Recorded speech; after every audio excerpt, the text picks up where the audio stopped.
Hi everyone what's up welcome welcome back to my channel. I am Supriya. तो आज मैं सोच रही हूँ पूरे दिन में पॉलिटी के चैप्टर्स मैं कंप्लीट ही कर दूं। भाई इतनी ज्यादा चैप्टर्स पेंडिंग में पड़े हुए मेरे, तो मैं सोच रही हूँ आज क्यों ना कंप्लीट ही कर देते हैं उसे। तो आज मैं करूंगी करंट अफेयर, उसके बाद मैं पॉलिटी के चैप्टर स्टार्ट करूंगी। सुबह थोड़ा सा बस मैं पढ़ी थी चैप्टर्स और उसके बाद मैं छोड़ दी थी, बट अब मैं करूंगी करंट अफेयर, उसके बाद मैं पॉलिटी के चैप्टर स्टार्ट कर दूंगी। तो यस, हाय एवरीवन। तो मैं यहाँ पे कर रही थी करेंट अफेयर एंड मैं करेंट अफेयर को ज्यादा डेप्थ में नहीं लेकर जाती हूँ, क्योंकि हमें ही पता है और आप लोगों को ही पता है कि करंट अफेयर यूपीएससी जब भी पूछता है तो एक साल पहले की पूछता है, ना कि पूरे 2-3 साल पहले की। तो इसलिए मैं ज्यादा डेप्थ में नहीं जाती हूँ। जो सबसे ज्यादा इंपॉर्टेंट होता है ना, मतलब बहुत ज्यादा इंपॉर्टेंट है, या फिर मेरे को लग रहा है कि नहीं ये वाला जो टॉपिक है किसी बुक्स में आ सकता है, या फिर ज्योग्राफी से रिलेटेड है, या फिर पॉलिटिक्स या फिर हिस्ट्री से रिलेटेड है, या फिर कोई चैप्टर से रिलेटेड है, तो मैं उसको लिख लेती हूँ। वो मेरे लिए सबसे ज्यादा इंपॉर्टेंट हो जाता है, इसलिए मैं करंट अफेयर को ज्यादा डेप्थ में नहीं लेकर जाती हूँ। क्योंकि ऑब्वियसली कोई 3 साल पहले की करंट अफेयर तो पूछेगा नहीं, और करंट अफेयर पढ़ने का मतलब भी अभी से मेरा यही है कि थोड़ी सी हैबिट बन जाए कि यार चलो करंट अफेयर अभी से पढ़ रहे हैं तो बाद में उतना जाके प्रॉब्लम नहीं होगा, और बाद में अगर न्यूज़पेपर भी पढ़ रही हो तो उतना प्रॉब्लम नहीं होगा मेरे को। इसलिए अभी से मैं करंट अफेयर पे फोकस कर रही हूँ, तो ज्यादा डेप्थ में नहीं जाती हूँ, और बहुत बिल्कुल ज्यादा इंपॉर्टेंट होता है मैं उसको लिखती हूँ। और इसलिए मैं करंट अफेयर को ज्यादा सुनती हूँ, लिखती बहुत कम हूँ। जो सबसे ज्यादा इंपॉर्टेंट था मैं वही लिखती हूँ। एंड आज मैं सोच रही थी कि चलो यार पॉलिटी के चैप्टर में खत्म ही कर देती हूँ बुक्स, क्योंकि एक अब चैप्टर मैं रोज कर रही थी, एक चैप्टर आज मैं कर रही हूँ, एक चैप्टर मैं कल कर रही हूँ। तो वो हो जा रहा था ना एक टाइम पे मेरे लिए कि एक चैप्टर पढ़ लिया, उधर उसके बाद एक चैप्टर के नोट्स बनाने हैं, चलो यार आज नहीं कर लेते कल कर लेते हैं, आज हिस्ट्री पढ़ लेते हैं, रिवीजन कर लेते हैं। तो इस वजह से मेरा काफी ज्यादा मतलब पेंडिंग में जा रहा था मेरा पॉलिटी, और पॉलिटी में इंटरेस्ट भी नहीं है मेरे को उतना कि मैं एक दिन में बैठ करके पूरा से कंप्लीट कर लूँ। क्योंकि 11th 12th में काफी ज्यादा था कि 11th 12th में मैं पढ़ लेती थी पॉलिटी, 11th 12th में पॉलिटी मेरे को अच्छा भी लगता है, बट इधर पता नहीं क्या हो गया है। सो एंड इसलिए मैं सोची थी कि 4 5 6 7 8 जितने भी चैप्टर हैं मैं सबको आज कंप्लीट ही कर देती हूँ।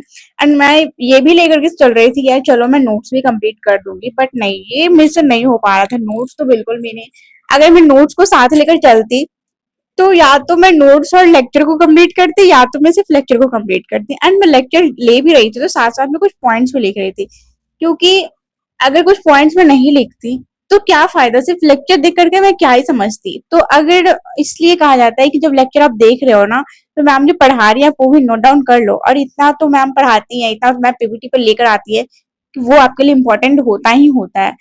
एंड मैं यहाँ पे बस वही लिख रही थी कि जो पीपीटी पे है जो मैम लेकर आई है बस मैं वही लिख रही थी। एंड ये सारे इंग्लिश मीडियम में मैम पढ़ा रही थी, मैं जो कि ठहरी हिंदी मीडियम की स्टूडेंट, बट मैं भी उतनी जिद्दी कि यार नहीं चलो इंग्लिश मीडियम। बट इनका जो है ना ये मैम का ये चैप्टर और लेक्चर मेरे को ज्यादा समझ में आता है, अच्छे से समझ में आ जाता है। सो इसलिए मैं इनका क्लास अटेंड करती हूँ। वैसे भी उनको पढ़ाना तो हिंदी में ही है और हम लोग समझना भी हिंदी मीडियम में है, तो दोबारा से आप एनसीईआरटी पढ़ लोगे तो वहां पे काफी सारे टॉपिक मिल जाएंगे। और एनसीईआरटी पढ़ने का मतलब है कि आप थोड़ी सी अप लेवल की पढ़ो, ना कि 6 क्लास की एनसीईआरटी पढ़ रहे हो तो वो आप 6 क्लास के लेवल के ही पढ़ोगे, नहीं, ये तो बिल्कुल भी नहीं है। अगर आप 6 क्लास की एनसीईआरटी पढ़ भी रहे हो तो थोड़ी सी यूपीएससी लेवल की जाओ, ऊपर से थोड़ी सी डेप्थ में जाओ चैप्टर को लेकर के। और मैम यहाँ पे वही बता रही थी, वही भी बोल रही थी, कह रही थी कि यार नहीं, अगर आप यूपीएससी के लेवल की तैयारी कर रहे हो तो थोड़ी सी डेप्थ में जाना बहुत इंपॉर्टेंट है। 74 जो कॉन्स्टिट्यूशन का अमेंडमेंट था के द्वारा कॉन्स्टिट्यूट ए जोड़ा गया। कोई भी चैप्टर अगर आप पढ़ रहे हो तो उसको थोड़ा सा डेप्थ में लेकर जाओ, उसके लिए थोड़ा सा एक्स्ट्रा इन्फॉर्मेशन आप नोट्स में नोट डाउन करो। जरूरी नहीं है कि आप जो एनसीईआरटी में दिया हो सिर्फ वही लिखना है। एनसीईआरटी में काफी बहुत कम इन्फॉर्मेशन लिखा हुआ है, क्योंकि वो 6 क्लास की एनसीईआरटी, तो थोड़ा सा कम इन्फॉर्मेशन लिखा हुआ रहेगा। और इस वीडियो में पूरा लेक्चर मैं कवर अप नहीं कर पाई थी कि मैं पूरा लेक्चर को दिखाऊं कि यार चारों चैप्टर मेरा खत्म हो चुका है, क्योंकि मेरे फोन की बैटरी खत्म हो गई थी, और इसलिए मैं कवर अप नहीं कर पाई थी पूरी वीडियोस को। और मैं यहाँ पे कर रही थी एनसीईआरटी रीडिंग, और एनसीईआरटी रीडिंग करते टाइम मैं काफी कम अंडरलाइन कर रही थी, क्योंकि यार मेरे को एक ही टाइम नहीं पढ़ना है इस एनसीईआरटी बुक को, काफी टाइम पढ़ना है इस बुक्स को। एंड जितनी बार मैं पढ़ू उतनी बार कभी कुछ इंपॉर्टेंट लगा तो मैं उसे अंडरलाइन या फिर कुछ लिख लूँ, तो इसलिए मैं ज्यादा अंडरलाइन नहीं करती हूँ, ज्यादा मैं लिखती भी नहीं हूँ इस बुक्स में।